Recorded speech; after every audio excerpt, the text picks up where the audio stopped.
Hi, this is Steve Rothstein from Rothstein Model Trains, here to show off us our latest acquisition.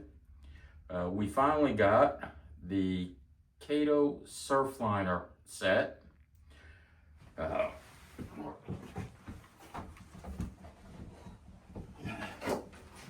Doesn't show much, but this is the set. Comes in one of their bookcases. Has the locomotive and 7 cars. The Kato, the Surfliner is the Pacific Surfliner. It's part of Amtrak that runs in California. We grabbed it because it looks so sharp, in my opinion. But all we could get were DC, not DCC. The DC set is not a bad price. It goes for, list price is $420. The DCC set with sound and lights in all the cars, goes for about $750. But as our efforts to get it showed, it was pretty much sold out as soon as they announced it. So we bought a DC set and left it with Dibbles. And Mike down there installed the decoder and sound, put lights in all the cars for us. We haven't quite got all the cars quite the way we want them yet, but we're doing close to it. And we're going to get the rest done in a little bit. The lights work really, really well.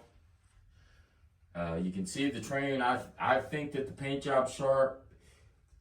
Kato very smartly, I think, picked one car that's in regular Amtrak marking instead of the Pacific Surfliner markings, and includes it in the set because it is Amtrak and they will mix cars like that sometimes. The locomotive is the SC44 Charger, which is newer than our other Kato locomotives. And we're going to turn the light out on the inside here so you can see the lights. One of the other things we did was we picked up several extra sets of lights, and we're going to install some into our other trains. We started on the Milwaukee Hiawatha, the Olympic Hiawatha train. We've had that one for a while. We're installing the lights in it. We had a problem with today's installation where the lights come with a diffuser to make it look like the whole car is lit.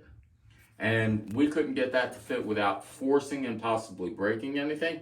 That's the diffuser that they go in, and it just catches the light at one end from the LED and pipes it down through the whole car.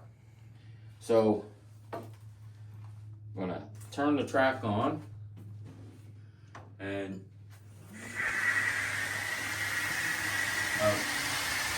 so what you're gonna see right now, here comes on this side behind Chris, the Milwaukee Hiawatha, and you can see how it's got the lights on, but they're not covering the whole car. That's the diffuser's not working. Coming around now is the new one where the hobby shop put the lights in for us, and Mike knew how to get the diffusers working, so now you can see what it looks like with them working. Interestingly enough, one of the light kits actually goes into the cab of the locomotive, or into the body of the locomotive, and you'll see it as lights in the engine compartment as it comes out from behind this other one that we got.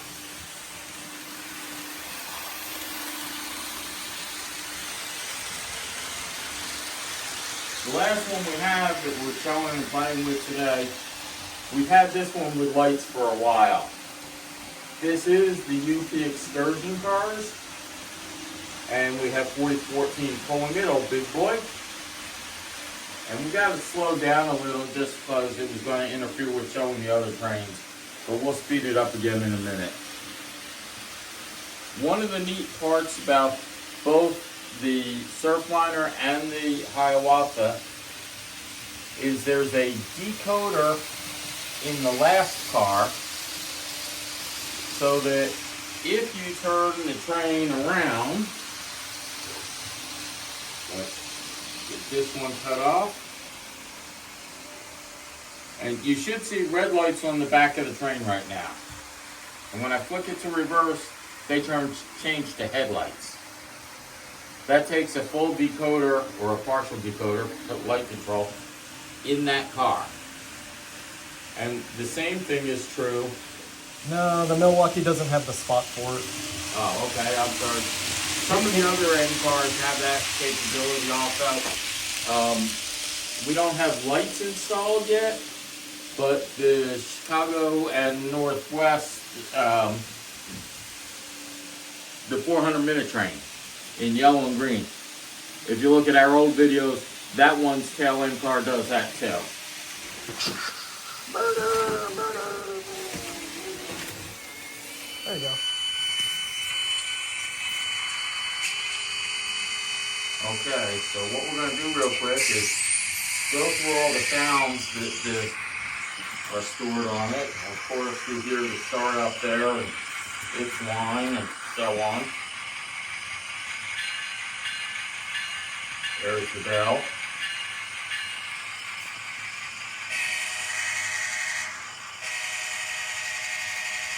Whistle.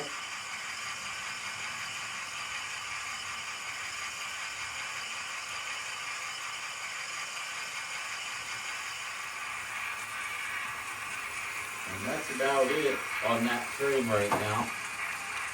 One of the reasons that doesn't have the full sound set that others do is we bought a decoder for it, and Mike down at Dibble's loaded some of the sound files onto the decoder, but he didn't load every possible sound on there. Like the other ones. Woohoo! Saved it. Yeah. And I'm sorry for the one interruption. You saw that as we were talking about it, not paying enough attention to the trains.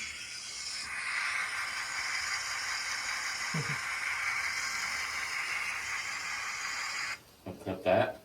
As we were not paying enough attention to the trains, they rear-ended each other. I couldn't grab them quite quick enough, so we had to stop and fix that. It happens when you're not paying attention. One of the problems with making videos of the trains going is you got to pay attention to the trains and to the video and what you're saying. So, let me get these running again, back where they belong.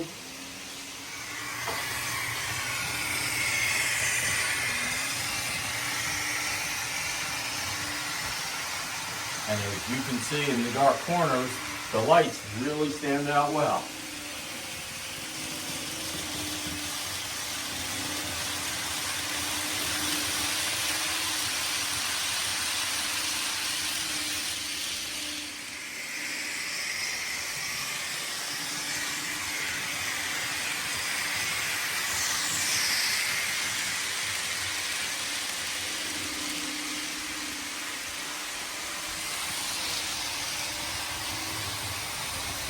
Yes, we have big boy set crawl up there going real slow, and the others are going close to production speeds.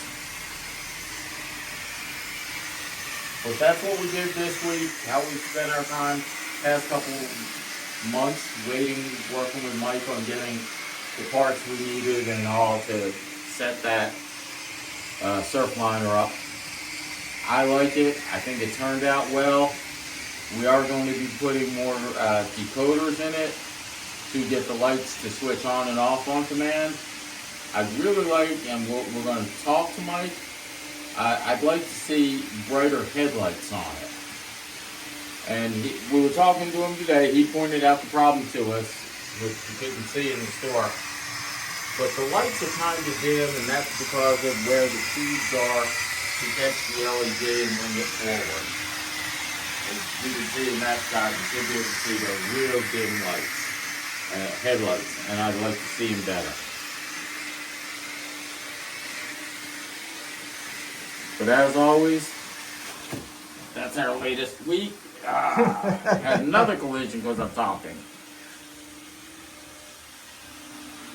Set the track down. That'll stop that from getting any worse. I do thank you for your support. Sorry for the collisions. We'll see you again next time. Thanks.